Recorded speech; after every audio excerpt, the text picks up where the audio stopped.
Today's video is brought to you by Casetify. Go to casetify.com/Kendall to get 15% off your next phone case.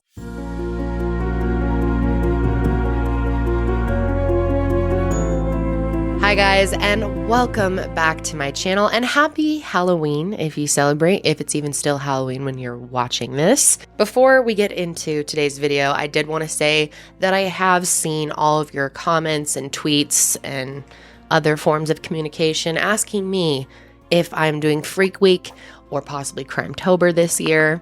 If you've been watching my channel for a while, this is something I normally do in October. I've done a week straight marathon. Last year I did a lot of darker content in the month of October, but this month, as you probably have noticed, I haven't done that.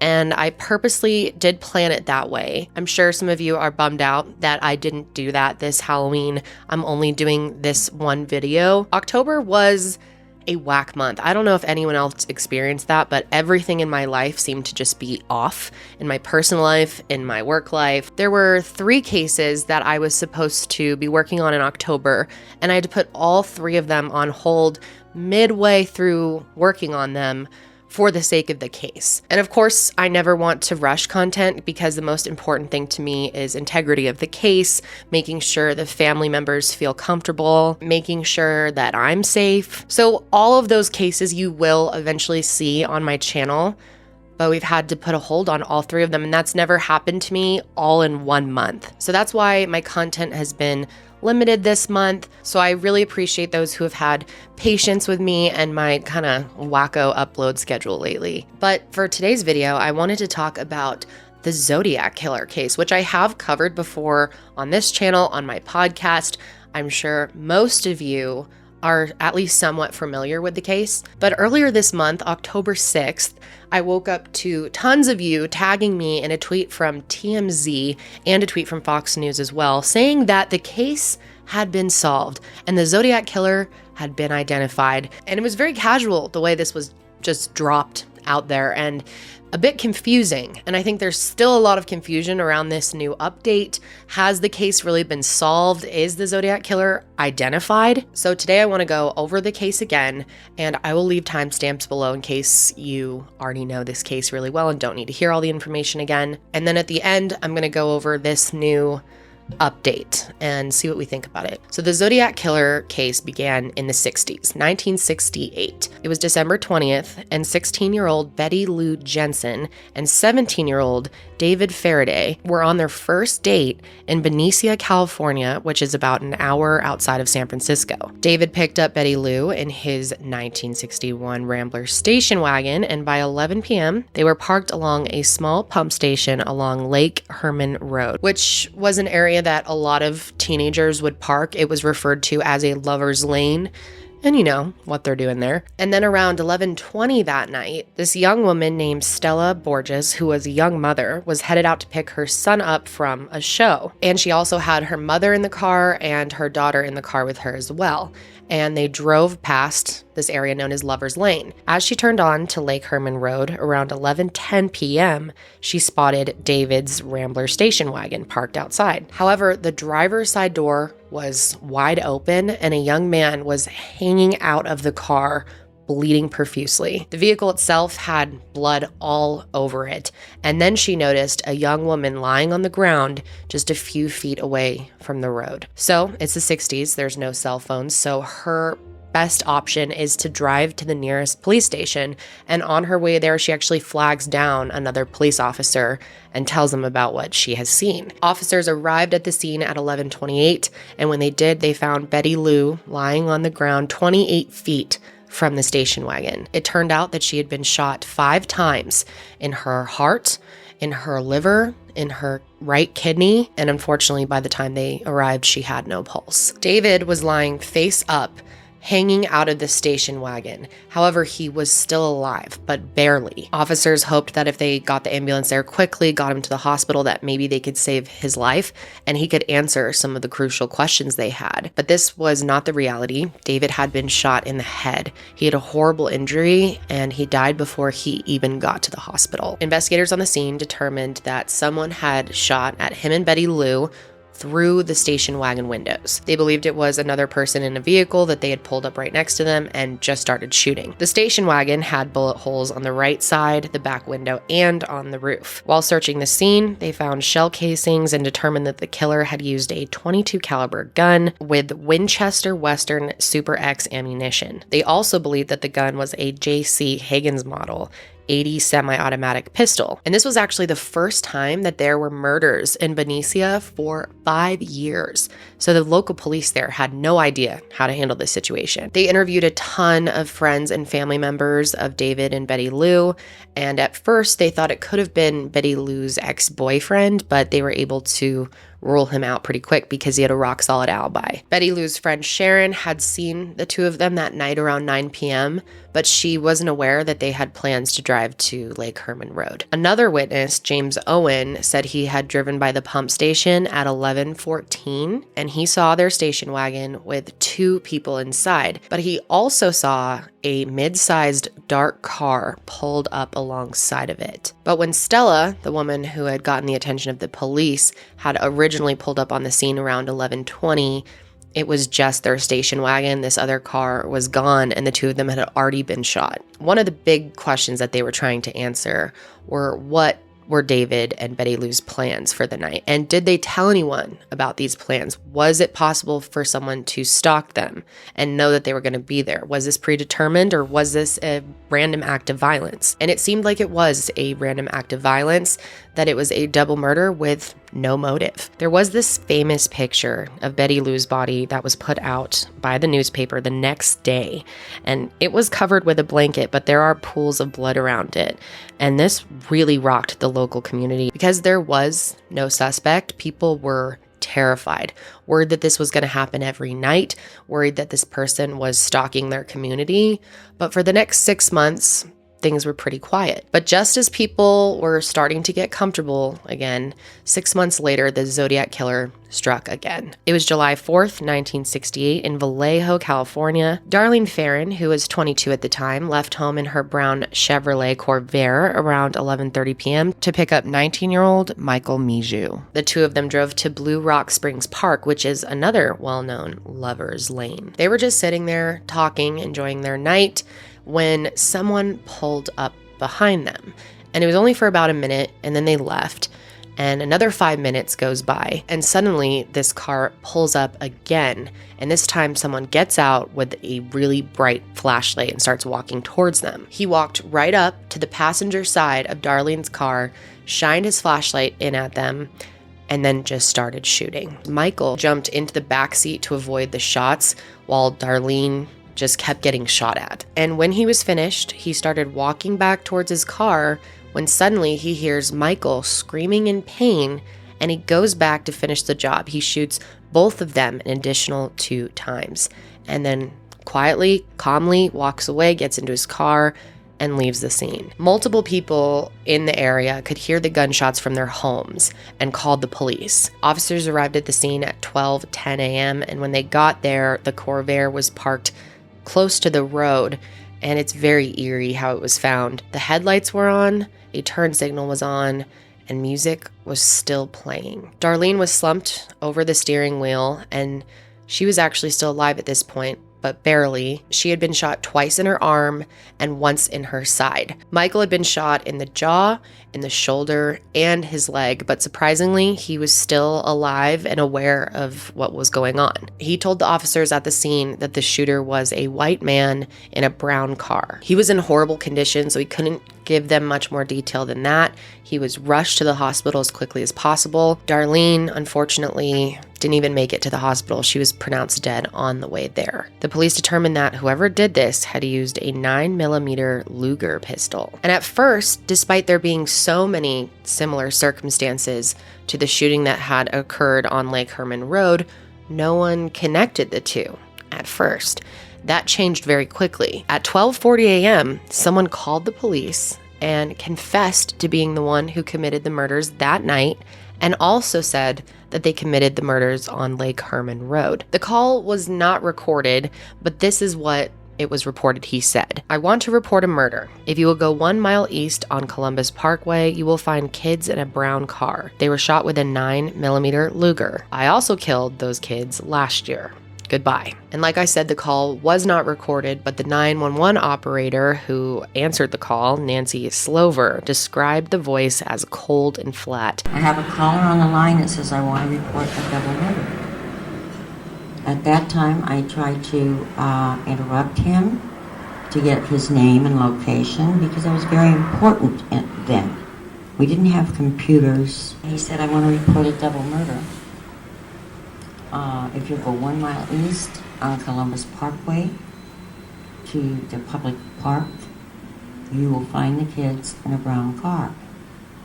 I shot them with a 9mm Luger, and I also killed those kids last year."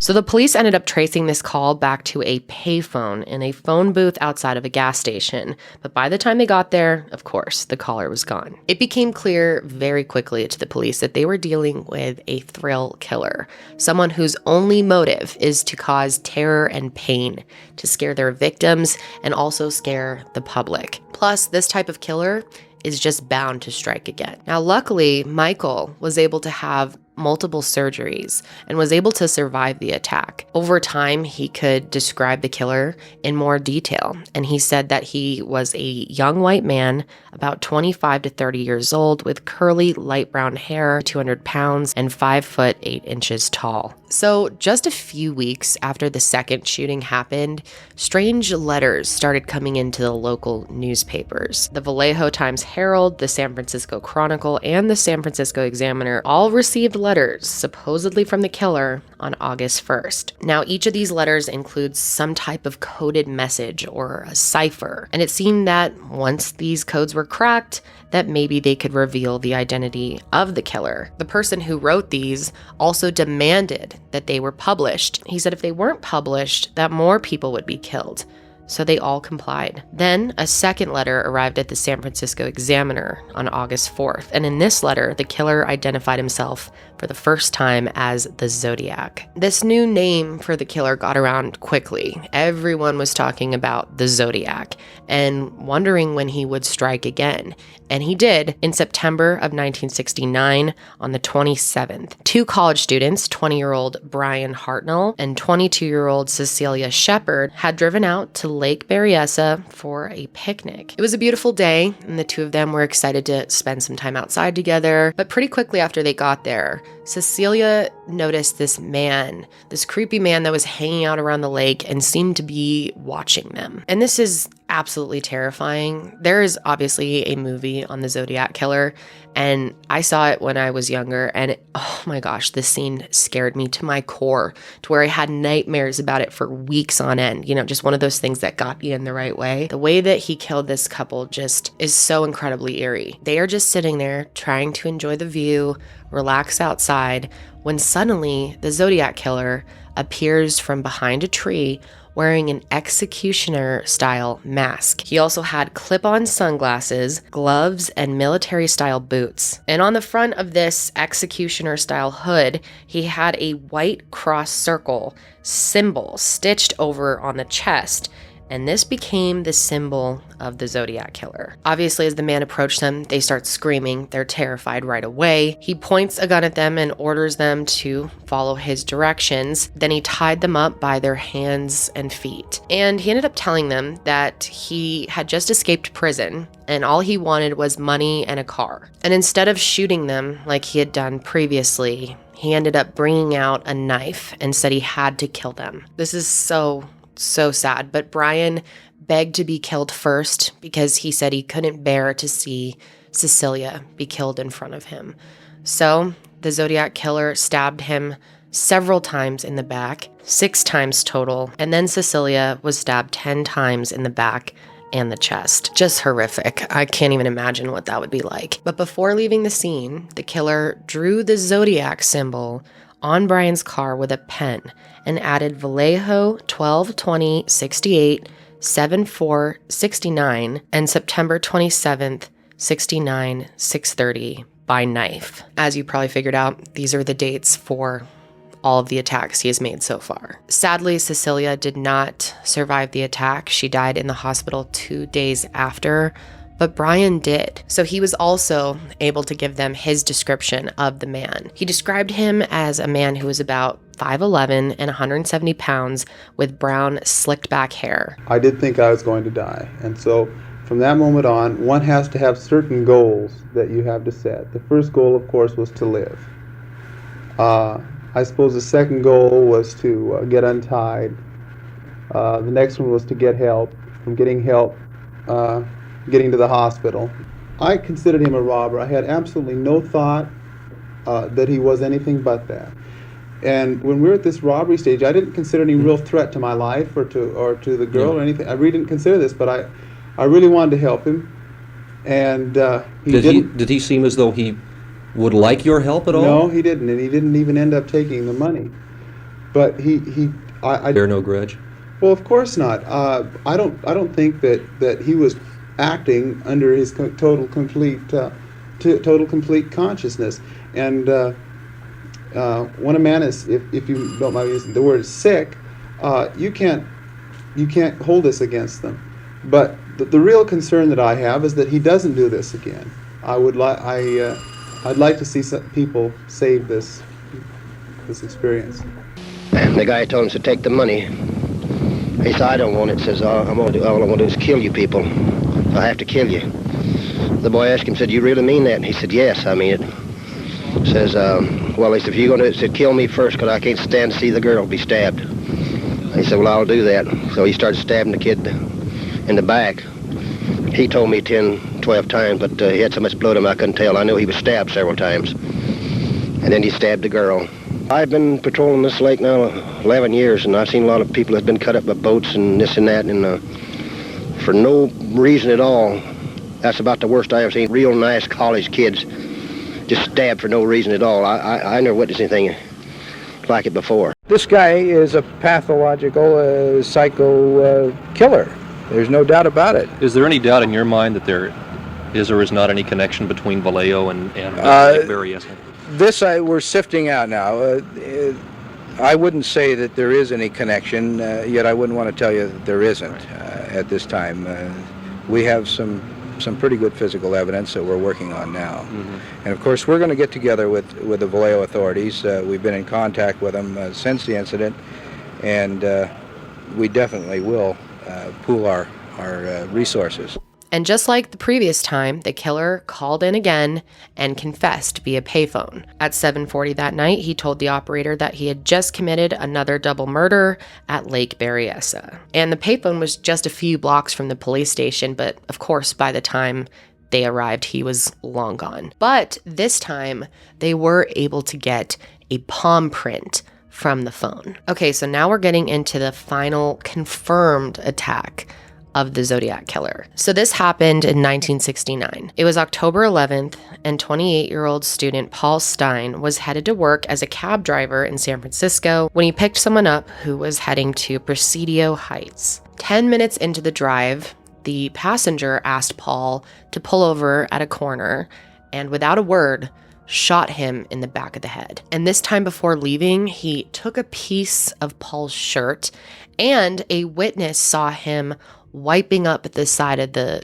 cab before he fled the scene. This was a fatal injury, and when police got there, Paul was already gone. So right off the bat, there was a huge complication in the investigation because the dispatcher was under the impression that the killer was a black male when he was actually white. So that caused a lot of confusion at first. However, they did stop a white male, someone who was described as walking briskly away from the scene. But this man ended up telling the police that he had seen someone running away from the scene, pointed them in the direction towards the Presidio, and they took off to pursue that and let this guy go on his merry way without any further questioning. Police were able to lift fingerprints from the blood in the cab, and based on the reports from witnesses, they created a composite sketch of the suspect. So like I said, that was the last confirmed attack. but there are still other attacks that people believe are connected to the Zodiac Killer. So Paul's murder was not immediately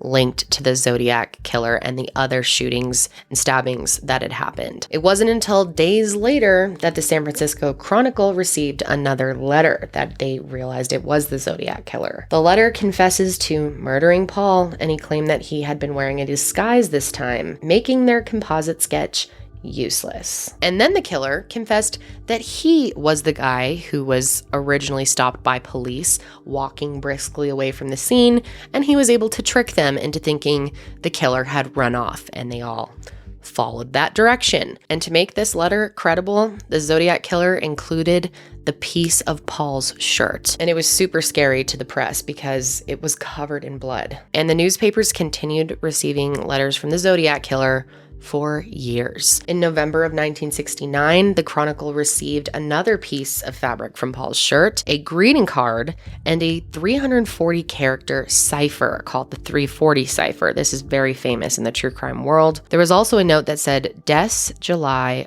Aug Sept Oct-7. So this seems like it may have been a clue to another killing. Then the next day, the Chronicle received a 7-page letter that also had instructions for a homemade bomb in it. A famous lawyer named Melvin Belly was sent a Zodiac letter in December of 1969. The killer claimed he could not stop, and he wanted Melvin to help him. So then in spring and summer of 1970, the San Francisco Chronicle received another 5 letters. The first one had a 13-symbol cipher and instructions for bombing a school bus, which really freaked everyone out. Zodiac, a symbol that now stands for terror in San Francisco.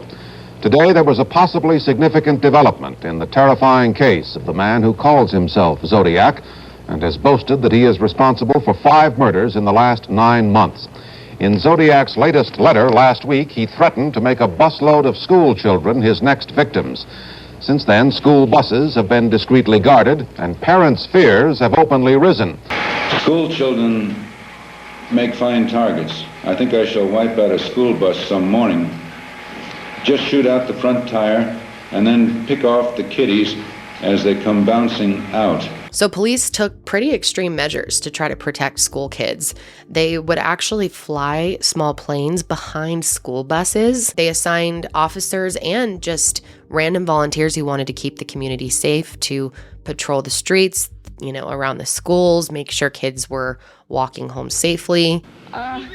There's naturally talk. Everybody's, I guess, tense about it, but they all seem to be in good spirits and all seem to be going on with the job. I don't know of anybody that's quit. You're not afraid? No, I'm not. No, I'm not too afraid. And then in the second letter that they had gotten, the Zodiac demanded that the newspaper publish the bomb threat. It seemed like he was kind of missing the thrill of terrorizing the public. And in the third letter he sent them, he marked the location of a bomb on Mount Diablo and also included another cipher. And in these letters, he also claimed that he was responsible for additional crimes. He said that he had tried to kidnap a 22-year-old pregnant woman named Kathleen Johns and her baby on March 22nd of 1970. And later they were able to confirm this pretty much because they brought Kathleen in and she was able to identify a sketch of the Zodiac as the man who tried to abduct them. The last letter came in July, and it talked mostly about torturing his victims. He also provided some additional details about how to solve the Mount Diablo code. And in previous letters, he had talked about wanting the public and the police to wear Zodiac buttons, literally little buttons with the Zodiac symbol. He wanted people to wear it around. He wanted respect. This is one of the most interesting letters that he sent, I think. This is the Zodiac speaking. Being that you will not wear some nice Zodiac buttons, how about wearing some nasty Zodiac buttons? Or any type of Zodiac buttons that you can think up. If you do not wear any type of Zodiac buttons, I shall, on top of everything else, torture all 13 of my slaves that I have waiting for me in paradise. Some I shall tie over anthills and watch them scream and twitch and squirm. Others shall have pine splinters driven under their nails and then burned. Others shall be placed in cages and fed salt and beef until they are gorged. Then I shall listen to their pleas for water, and I shall laugh at them. Others will hang by their thumbs and burn. So the Department of Justice launched a Zodiac task force, which included detectives from multiple departments. There was early speculation that the Manson family might be involved in the Zodiac killing. This was soon ruled out, but many people out there have continued to link the cases to this day. A lot of people think Manson was the Zodiac killer, but there really isn't evidence for that. So in October of 1970, 2 more letters from the Zodiac arrived. The second was a Halloween card sent to a reporter for the Chronicle named Paul Avery. It says, "I feel it in my bones. You ache to know my name, and so I'll clue you in." This one is quite creative. It has paradise going down, slaves going across, and then around it, it says by gun, by rope, by knife, by fire. The final one just said, "Sorry, no Cypher. Sorry, no Cypher." In March 1971, a letter was sent to the Los Angeles Times this time, and it claimed that the Zodiac had killed 18-year-old college student Sherry Josephine Bates on October 30th, 1966. Sherry's body was found between 2 houses very close to the library that she was studying at Riverside City College. And on the scene, detectives found a print from a military-style boot and also a Timex watch. And there was also hair found in Sherry's palm, likely from trying to fight off the killer. A month before Sherry's body was found, a local newspaper received a typed letter from the alleged killer that said, "Miss Bates was stupid. She went to the slaughter like a lamb. I am not sick.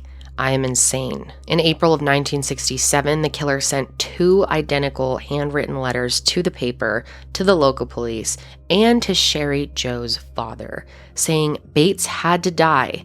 There will be more. And these letters were signed with a Z at the end. Then more possible victims were mentioned in letters that were sent into the Los Angeles Times, and another letter that was sent to Paul Avery in spring of 1971. This one says, "This is the Zodiac speaking. Like I have always said, I am crack-proof. If the blue meanies are ever gonna catch me, they had best get off their fat asses and do something. Because the longer they fiddle around, the more slaves I will collect for my afterlife. I do have to give them credit for stumbling across my Riverside activity, but they are only finding the easy ones. There are a hell of a lot more from there." This letter was signed with the Zodiac symbol that they were used to, the circle and the cross, not the Z. Investigators believe that one of the victims that he was talking about actually could have been 25-year-old Donna Lass, who was a woman who disappeared from Lake Tahoe on September 6, 1970. Donna was a nurse who worked at a hospital just a few miles away from where Paul Stein, the cab driver, was shot dead. After she disappeared, a man had called her landlord and boss and said that she had a family emergency and had to leave town. Police later found her abandoned car, but Donna was never seen again. In August of 1973, another letter was sent, this time to the Albany Times Union newspaper, and this letter threatened to kill once again. He also claimed that the cipher he included would reveal the name and the exact location of the victim. He said, "You were wrong. I am not dead or in the hospital. I am alive and well, and I'm going to start killing again. Below is the name and location of my next victim. But you'd better hurry because I'm going to kill her August 10th at 5 p.m. when the shifts change." And then this was the cipher for the location. So FBI cryptonologists decoded the cipher and released the message partially redacted, and it said Albany Medical Center. This is only the beginning. Then the Chronicle received 4 more letters in 1974 that claimed the Zodiac had 37 total victims and referenced the abduction of Patty Hearst. And the last letter was signed the Red Phantom, which was something they hadn't seen before. So 2 more potential victims of the Zodiac Killer were newly engaged high school students, Robert Domingos and Linda Edwards. The 2 of them had driven to Gaviota State Park on June 4th, 1963 for Senior Ditch Day, but the 2 of them never came home that day, and Robert's father went out to search for them himself, and he actually found them. Their bodies were left in a shack on the beach. Both of them had been bound and they had been shot multiple times. And it seemed that the killer had shot them outside of the shack, then dragged their bodies into the shack, and that the killer potentially tried to set the shack on fire but failed. It wasn't until 1972 that detectives determined that Robert and Linda were killed also by a .22 caliber weapon and Winchester Western Super X ammunition, just like Betty Lou and David in the Lake Herman Road murders. So in one of the letters that came in 1971 to the Los Angeles Times, the Zodiac had taken credit for the murder of Sherry Jo Bates in 1966. And at the time of the murder, the prime suspect was the campus library worker who was named Ross Sullivan. And this was mainly because he looked a lot like the composite sketch. But police were able to eventually confirm his alibi and kind of ruled him out. But people definitely didn't. And he wore the same type of military boots as the print that was found at the scene that the killer was wearing during the Lake Berryessa attack back in 1969. Plus, many people pointed out that he was just an odd guy and would make them feel uncomfortable often. Also, he had been diagnosed with bipolar and schizophrenia and had been in and out of mental institutions for a couple of years. He also wrote some very dark poetry and carved a poem about the violent attack of a woman into a library desk. Plus, just days after Sherry Jo was killed, Ross just disappeared. His coworkers never saw him again, and he actually died in 1977. Another theory, which was presented by Robert Graysmith, who was the author of Zodiac, believe along with many other people that Arthur Lee Allen was actually the Zodiac Killer. And he was actually the only person ever named as an official suspect in the Zodiac Killer case. It turns out that back on September 27th, 1969, Arthur, who was 36 years old at the time, told his family that he was going scuba diving at Lake Berryessa. And this was the exact same day that Brian Hartnell and Cecilia Shepard were attacked by that hooded man. And apparently, when Arthur got home that day, his clothes were covered in blood, and he also had a bloody knife in his car. And remember, the attacks at Lake Berryessa were the ones where the Zodiac used a knife. So he was questioned by the police, and he ends up telling them that he wasn't scuba diving in the lake, he was scuba diving in the ocean. And he had an explanation for the blood too. He said that he and his friends had decided to cut up a chicken and barbecue it for lunch, and that's why he was covered in blood. They also learned that Arthur was a gun enthusiast who owned a .22 caliber rifle. Plus, they ended up finding out that he wore a Zodiac brand watch, which they thought was pretty strange. Also, he was very smart. He had a really high IQ, and he used to be a teacher before he was fired for sexual misconduct. 2 years after the attack at Lake Berryessa, a man named Don Chaney came forward with more information, and he claimed to be a friend of Arthur's. Don claimed that Arthur actually knew Darlene Ferrin, the one who was killed at the Blue Rock Springs Park attack. And he also told them that Arthur had nicknamed himself the Zodiac long before whoever the killer was started writing in with that name to the newspapers and police. Don also said that Arthur had told him about some plans for a novel he wanted to write. And apparently this novel was going to be about a character who hunts and kills people using a gun and a flashlight. Another really interesting thing about Arthur is he was ambidextrous, which means you can write with both hands. And this could explain why the handwriting always looked so different in each of the letters that was sent in. Maybe he was constantly disguising his own handwriting. Detectives ended up bringing Arthur in again and questioning him. And this time, he told them about his favorite novel, which was called The Most Dangerous Game, which is about a man who hunts people.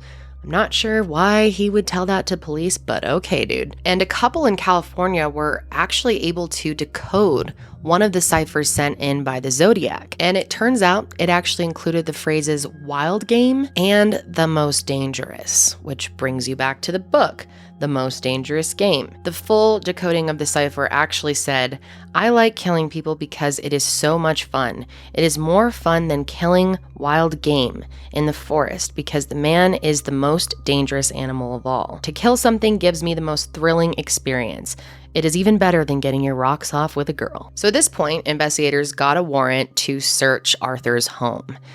And it was creepy in there. They ended up finding several bloody knives.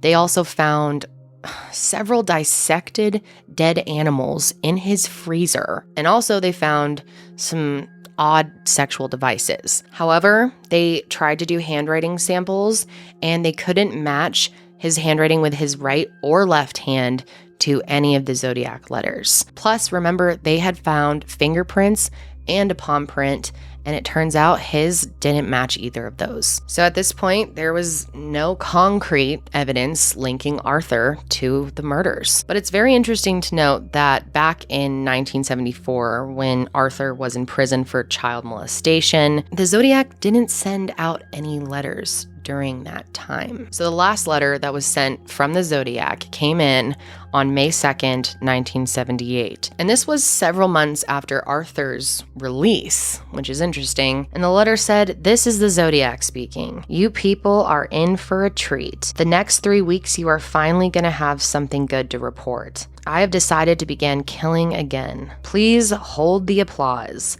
Nothing is going to happen until I do. You people just won't let me have it any other way.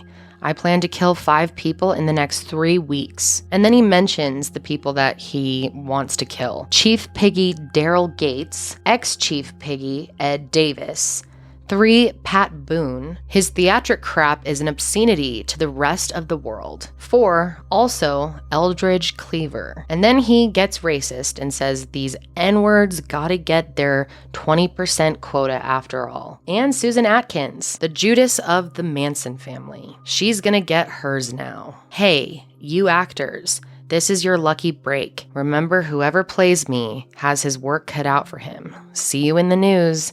And he signs it with the original Zodiac symbol. So then, jumping forward quite a bit here, in 1991, a police informant ended up claiming that back in 1969, Arthur had worked as a security guard at a strip club, and he had bragged about killing the cab driver, Paul Stein, in San Francisco. Witnesses to Paul Stein's murder didn't identify Arthur as the killer, but Michael from the Blue Rock Springs Park attack actually saw the killer's face. And when he went in, he picked Arthur out of a lineup immediately. So authorities decided to search Arthur's home again, and this time they discovered homemade bombs and instructions that looked very similar to the ones that the Zodiac had written to them about several times. So Arthur ended up dying from a heart attack in 1992, and at the time they took samples of his DNA for future testing. In 2000, Detective Kelly Carroll and forensic document examiner Susan Morton started working to create a DNA profile for the Zodiac Killer using the letters,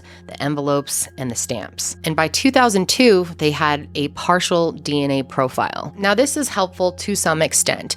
It can be used to rule people out, but it can't be used to fully identify the killer. And it turns out that Arthur's DNA did not match this profile, and at that point, he was ruled out as a suspect. So another potential suspect is named Richard Marshall, and Detective Ken Narlow in Napa County spent decades investigating him. It turns out this guy, Richard, had lived pretty close to a few of the attacks, and he also had multiple connections to the Zodiac letters. In some of the letters, the Zodiac had talked about living in a basement apartment, which is pretty rare for California. And it turns out that Richard lived in a basement apartment in California. Also, they found out his favorite film was called The Red Phantom, which was also referenced in the letters. There was a lot of, circumstantial evidence like that, but nothing concrete that could really connect him back to the crimes. Another person who has been suspected as being the Zodiac Killer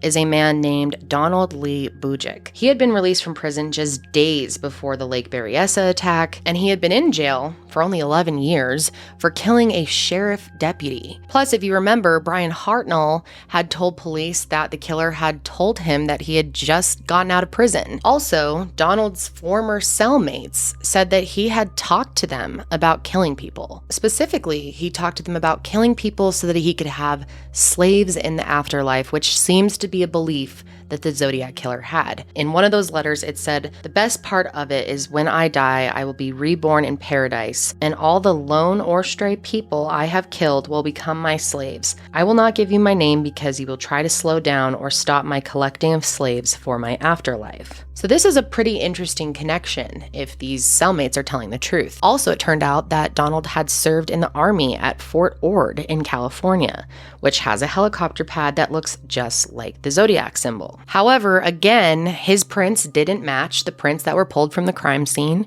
so he was ruled out. Another potential suspect was a man named Lawrence Kane, and he was actually the victim of a traumatic brain injury. And an investigator named Harvey Hines believed that after the car accident, it really shook him up and he ended up becoming the Zodiac Killer. Harvey also believed that Lawrence's name had appeared in one of the Zodiac's coded messages. After his brain injury, his behavior became really erratic, and this is common with traumatic brain injury, of course. People said that he seemed to be really losing control of his emotions and was just acting unusual. They said he just seemed like a different person, and he was also known for hating women. He had been arrested twice in the 60s for prowling, plus he operated under multiple aliases, just like the Zodiac's claim in one of the letters that he often wore disguises. Plus, it turns out he had learned to write encrypted messages when he was serving for the Naval Reserve. Also, Darlene Farron's sister said that she believed that he knew Darlene as well. She claimed that he would come into the restaurant that her sister had worked in and would bother her all the time. She believed that he may have even been stalking her. He was also linked to the other suspected Zodiac killings. Turns out he worked in the same building as Donna Lass, who disappeared from Lake Tahoe in 1970, and he was positively identified by Kathleen as the man who tried to kidnap her and her baby that same year. Plus, and this is pretty interesting, one of the officers who was on scene at the Paul Stine shooting, the cab driver, said that he looked like the man that had told them the real killer had run down the street. So that's interesting, especially that it came from an officer. But there have been so many other theories about other people who could have been the Zodiac Killer as well. A lot of people out there think it's one of their parents. In 2007, Dennis Kaufman accused his stepfather, Jack Terrence, of being the Zodiac, and Jack had died the year before. Dennis was pretty sure of this, and he gave police samples of his dad's handwriting. He also turned in a bloody knife that he had found and a hooded garment just like the one worn during the Lake Berryessa attack. Plus, it turns out that Jack did have military-style boots from his time in the Navy and the Air Force, and he also looked like some of the sketches. When he brought all this into the police, investigators just disagreed that the hood matched or the handwriting matched. They did forensic testing on the knife, and they couldn't trace it back to any of the victims. Then, in 2009, Deborah Perez accused her father of being the Zodiac at a press conference. She said that she was watching an episode of America's Most Wanted in 2007, and that's when she saw the composite sketch for the first time. And she said at that moment she realized it was her father. She said as she was watching, a flood of childhood memories just came back to her. And she actually claimed that she had witnessed one of the Zodiac killings at 7 years old, and also that her father had forced her to write some of the letters that were sent in to police and media. And she also had a pair of sunglasses that allegedly belonged to Paul Stine, the cab driver. But none of her claims were ever proven, and she never released a photo of her father so that people could compare it to the Zodiac composite sketch. So that kind of just fizzled out. Then Gary Stewart claimed that his father, Earl Van Best Jr., was the Zodiac. And he did this by releasing a book in 2014 that was co-authored by Susan Mustafa. The book was called The Most Dangerous Animal of All. Now, Earl had been convicted of statutory rape of Gary's mother. And it turns out that the case was covered by Paul Avery. And Paul Avery was one of the journalists who was receiving letters from the Zodiac Killer. Gary also said that he was suspicious of his mother as well because she refused to hand over any of the police reports made about her husband. He argues that his father, Earl, looks like the sketch. He said his father was fascinated by encrypted messages, and that there were also some connections to him and things that were written in some of the letters. He also believed that his father's handwriting did match the handwriting in some of the Zodiac letters, and he also argues that there is evidence of a scar on one of the fingerprints that was found at one of the crime scenes, and his father, Earl, had a scar on his finger as well. But authorities were not convinced, and they actually determined that his fingerprint did not match the one found at the crime scene, and he was ruled out as a suspect as well. And Earl ended up dying in 1984. Another interesting suspect came from Paul Stine's sister.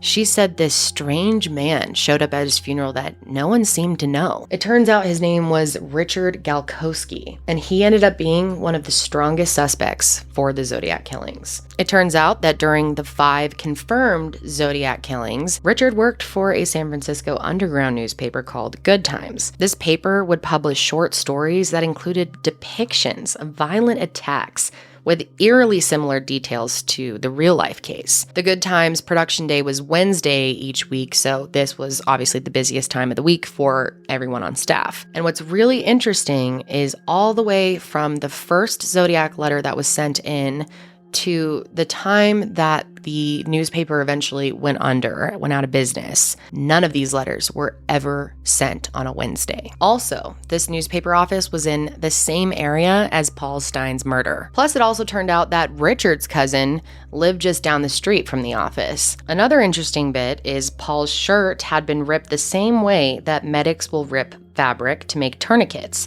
and Richard was trained as an army medic. Also, they found out that he often would shorten his last name to Guyke, spelled G-I-K-E, or Guyke, spelled G-Y-K-E. And both of those names, both spellings, were included in some of the Zodiac ciphers. Richard was also accused of being the Zodiac by an anonymous coworker who called himself Gold Catcher.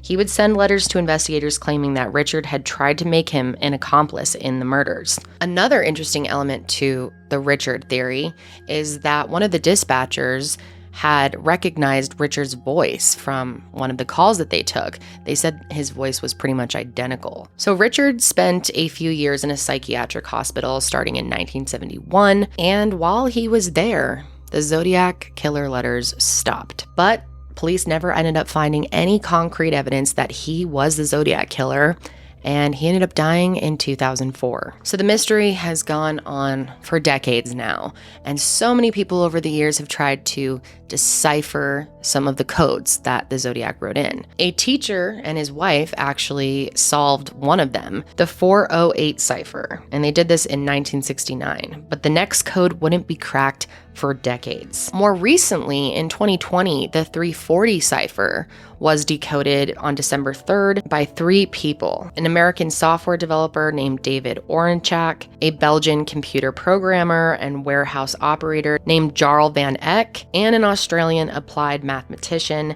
named Sam Blake. David, the software developer, had been trying to decode this cipher since 2006, and Jarl, the computer programmer, designed a code-breaking app to crack the code finally. What he did was split the cipher into 3 sections.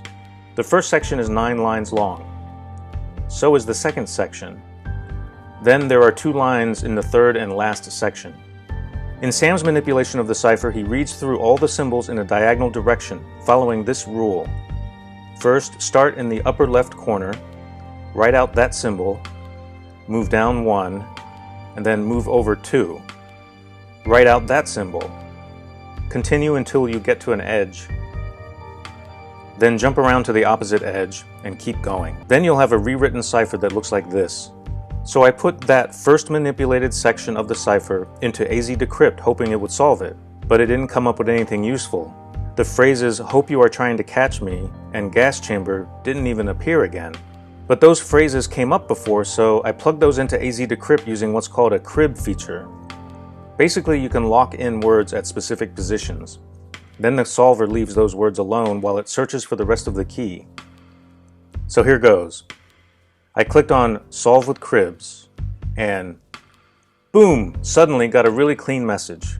And the phrase "that wasn't me on the TV show" pops out. They sent in their decoded message to the FBI and the San Francisco Police Department, and later on, they confirmed that the 3 men had in fact cracked the code. And here's what it said: "I hope you are having lots of fun in trying to catch me. That wasn't me on the TV show, which brings up a point about me. I am not afraid of the gas chamber because it will send me to paradise all the sooner, because I now have enough slaves to work for me where everyone else has nothing when they reach paradise. So they are afraid of death.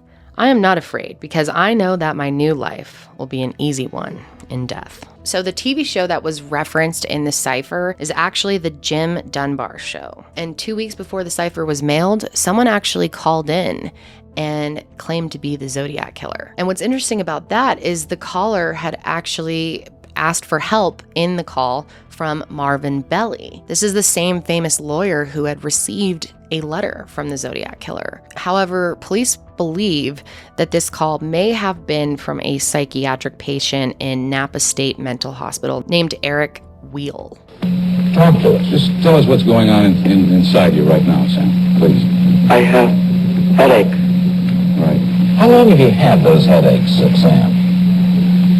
In a long time? Since I killed a kid.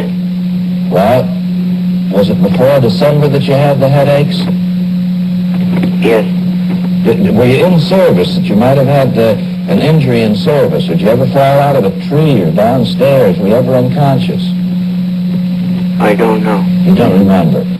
Does aspirin do you any good? No. Doesn't do any good. Sam, that stuff never did me any good either when I had headaches. Sam, let me ask you a question. Did you, Sam, let me ask you this. There's some reason why you go to a particular doctor or a particular priest, and some reason why apparently you wanted to talk to me or Lee.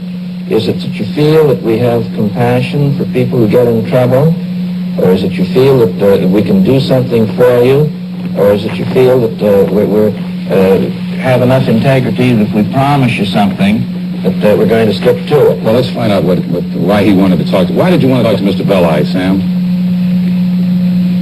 I don't want to be hurt. So now that we've kind of done a quick overview of everything, there's so much more. Obviously, there is so much more. I have other videos and a podcast that is a lot more lengthy on this case if you want to check those out.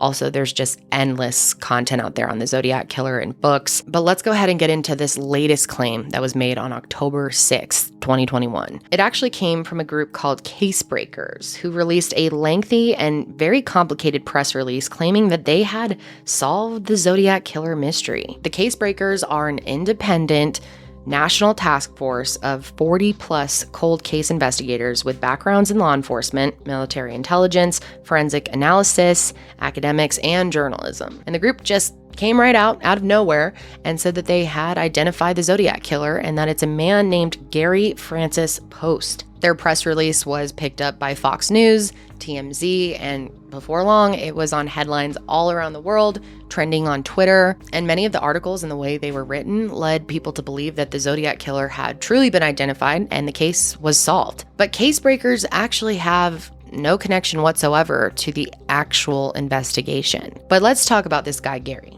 and see what we think here. So Gary was born in New York on November 8th, 1937. He had served in the U.S. Air Force and later worked as a house painter in Groveland, California. He was married and had at least one son, and on February 22nd, 2016, he was arrested for domestic battery. This was against his wife at the time, Mary, and at this point, he was 78 years old. About a year later, he was sent to a state-run nursing facility and was diagnosed with dementia, so he ended up being deemed incompetent to stand trial for that. And of course, people and the media were quick to point out the similar facial features between Gary and the composite sketch of the Zodiac Killer. And people have really focused in on the lines on his forehead.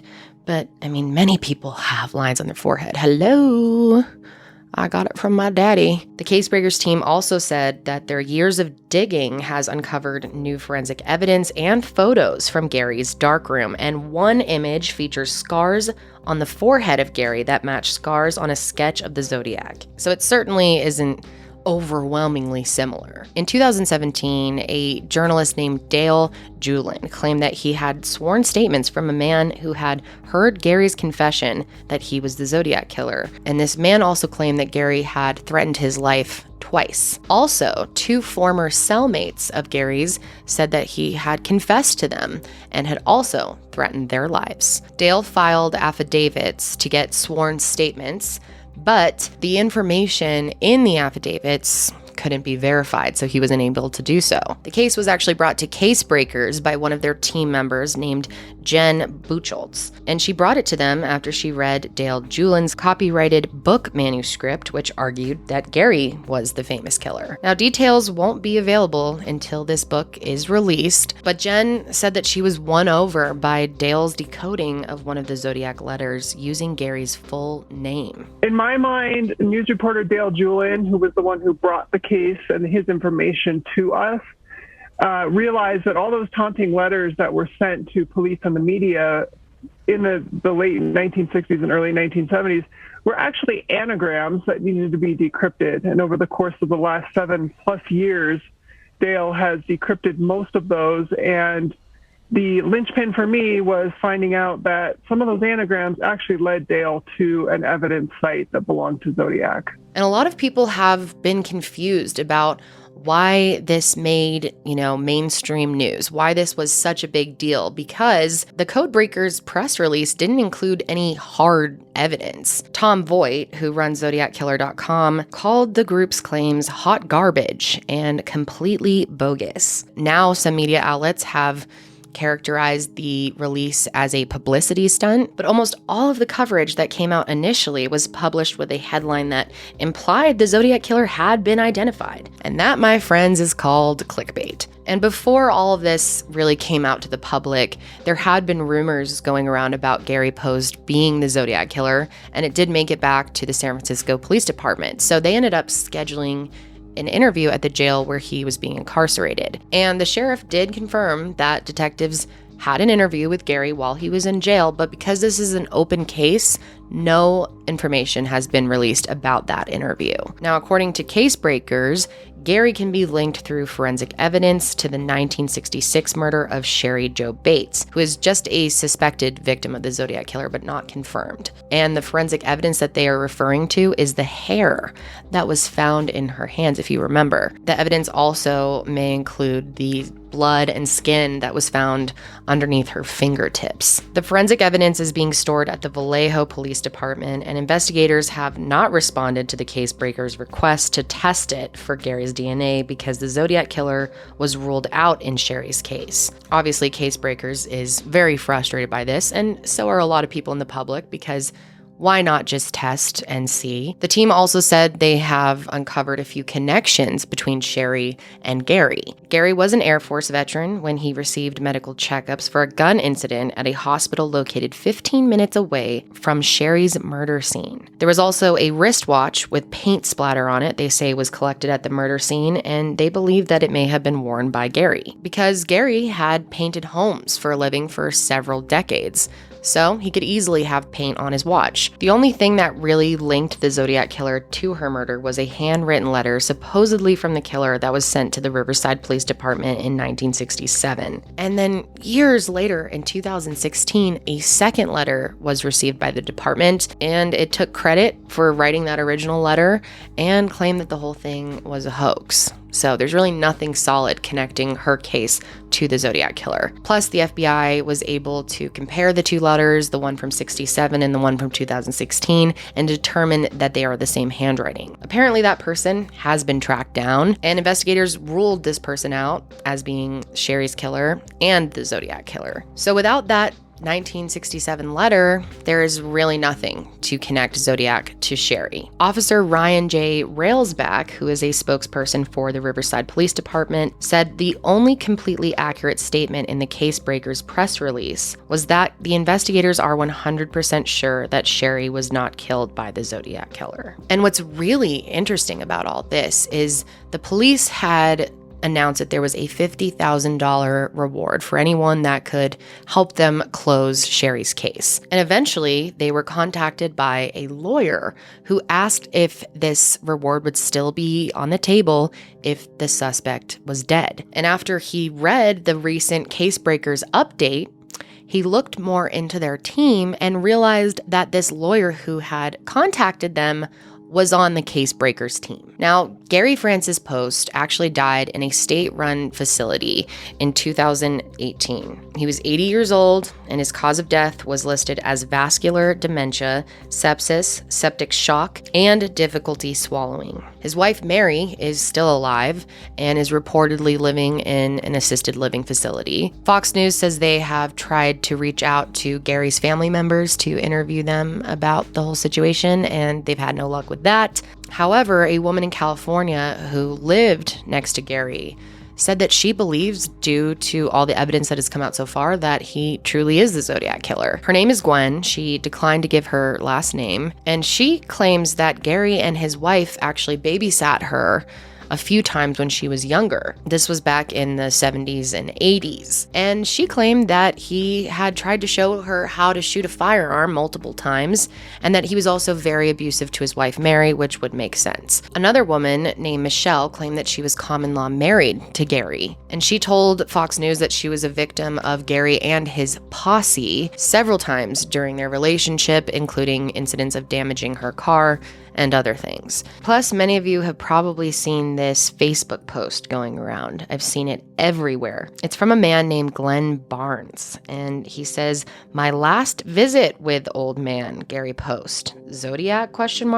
God dang, I miss you, old man." And apparently this was one of a series of several posts made about Gary by this guy Glenn, and some of them have been taken down according to Newsweek. Other posts have been shared on different forums, screenshots with different captions, including "Love this man with all my heart." But of course, we do not know the authenticity of these posts at this point. Investigators say to this day, they still get at least 3 to 4 tips a week about the Zodiac Killer, sometimes more, but they have pretty much shut down the claim from Casebreakers. And the San Francisco Police Department and the San Francisco FBI has confirmed that the case is not solved and that their investigation continues and remains open. So I really want to know what you guys think of all of this. At this point, a lot of the information about Gary Poste is unverified, kind of sketchy and confusing.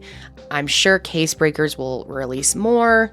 Maybe there will be enough evidence to prove it was him. I don't know. I think it was way too early for them to release that they had solved the case, especially when they have no actual connection to the official investigation. And there have been so many different people brought forward as potential Zodiac Killer suspects, and you just got to take each one with a grain of salt. So of course, I want to know what you guys think about this new information from Casebreakers. Do you think they're on to something, or do you think they kind of jumped the gun here? Especially, you know, it doesn't look great that one of their team members called in asking about the reward and if it would still apply if the suspect was dead. But at the same time, there's just not enough information. Maybe they're holding more evidence that we don't know about. I don't know, but the police have made it clear that on their end, nothing is solved, nothing is closed. I'm also curious if you thought any of the other suspects that I mentioned in this case were strong possibilities. When it comes to Zodiac Killer, so many people have their theories and are stuck on a certain person or a certain idea, but truly, nobody knows. And I'm not sure if we ever will know. But I really do hope that one day this case will be solved, you know, that the people who remain alive, who are connected to these crimes or had family members who were murdered, can finally get some answers and closure and possibly even justice. I think it's kind of sad that the Zodiac Killer has been made into such a American horror story in a way. No reference to the show, but you know what I mean. It's just kind of over sensationalized at this point and infamous, and there's so many jokes. I mean, the Ted Cruz thing and this and that. But at the end of the day, these were real people who were murdered in terrible, terrible ways, and there could have been many more victims than we even realize. So solving this is still incredibly important. I'm glad to hear the case is still open.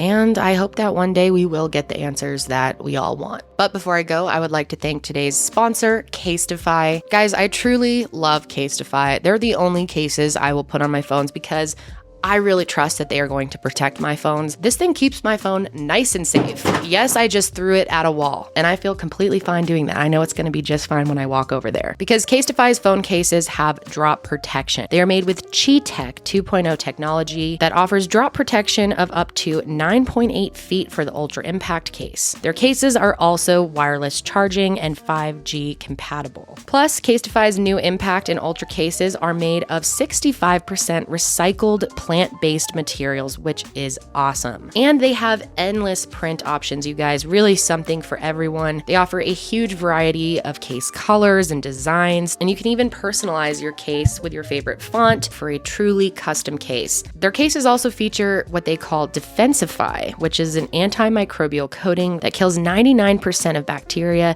and prevents bacteria from sticking to the case surface. So if you want to check it out, guys, go to casetify.com/Kendall and you can get 15% off your next phone case. But that is it for today's video, guys.